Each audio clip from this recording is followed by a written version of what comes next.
What was the worst thing a guest did when they took make yourself at home too literally? My fiancée and I once hosted a good friend and her boyfriend for a week. While our friend was an absolute saint, her boyfriend, whom we'll call Sven, was an unmitigated disaster. To this day, I genuinely have no idea how this man survived into his 20s. He was friendly, but easily the strangest person I've ever met. At first, Sven seemed fine. He even took us all out for drinks and acted like a total gentleman. But after a couple of days, things started going downhill fast. Sven suddenly decided he wanted to become a weed dealer in our neighborhood. For context, we lived in a residential area in the hood of our city, a place that already had several dealers on the block.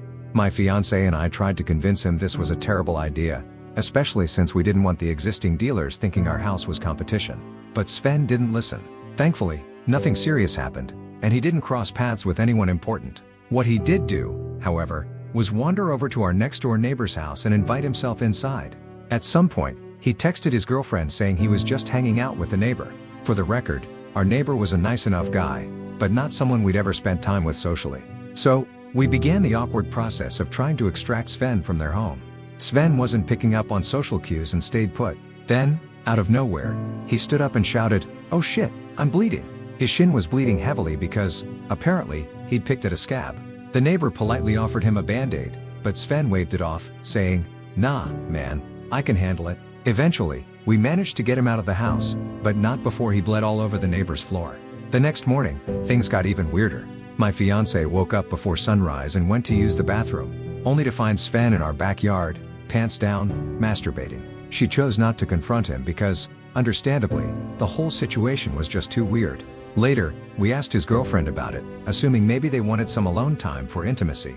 Her response? Sven thought it was rude to have sex in someone else's house, but apparently, masturbating in the yard was perfectly acceptable. For context, we lived in a family-friendly neighborhood. Sven also had this strange condition where, whenever he felt cold, he'd grab his stomach, loudly exclaim "ah, brrr," and complain about stomach pain. We never understood what one had to do with the other. At one point, Sven bought a gallon of milk and a can of chili. He rapidly ate the chili, chugged the milk, and then proceeded to projectile vomit all over the backyard. When we asked his girlfriend why he didn't just use the toilet, she told us Sven thought throwing up outside was polite. Later, I asked Sven about it, and his only explanation was, "I ate too fast." There were smaller annoyances too. He spent most of his time napping in our living room and farting nonstop. He also took excessively long showers, using up all our hot water, shampoo, and conditioner. Finally, the day they were supposed to leave arrived. By that point, I was completely burned out and desperate for space, so I decided to run to the local CVS to pick up a few things and escape the chaos. As I was leaving, Sven hopped our fence and slid into my car's passenger seat, declaring he needed a couple of things for the trip and would be coming with me. Once inside CVS, Sven acted as if we were on a field trip. He was loud, shouting across the store to try and have conversations with me. I was silently counting down the minutes until he left. When we got to the checkout line, Sven cut in front of me and began asking the cashier for discounts, like the out-of-towners discount, and even tried applying for a CVS credit card on the spot. When none of this worked and his total came out higher than he expected, Sven turned to me and said, "Oh shit. Hey man, can you grab me this drink? I thought I'd get some discounts." Reluctantly, I added his drink to my basket because I didn't have the energy to argue.